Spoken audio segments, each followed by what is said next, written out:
Welcome to the Slop Farm. Enjoy the video. You begin by clarifying purpose. What story must the chart tell and who needs it? Once done, import the transcript and line up rough timestamps with the audio. This gives a scaffolding to refine. Make sure to pick a layout, linear for simple voiceover, branching for choices, because structure affects pacing and visuals.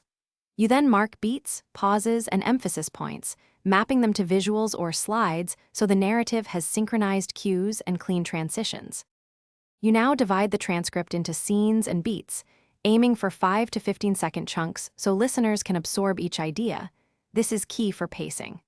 Once segmented, assign visuals, callouts, and voice direction, soft tone, emphasis, pause, so each beat has a purpose.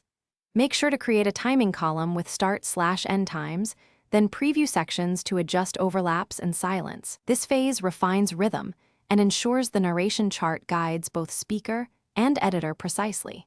You finish by doing a full read aloud while watching visuals, marking any mismatches and tightening timings. This catch-all pass saves rework. Once satisfied, export the chart to CSV or PDF with clear timecode and notes so editors and narrators can follow. Make sure to include a version stamp and contact notes. If things go wrong, audio drift, tempo changes. Apply a global offset or resegment the affected beats and rerun the read to confirm alignment. Thanks for watching. Consider subscribing if we helped you today.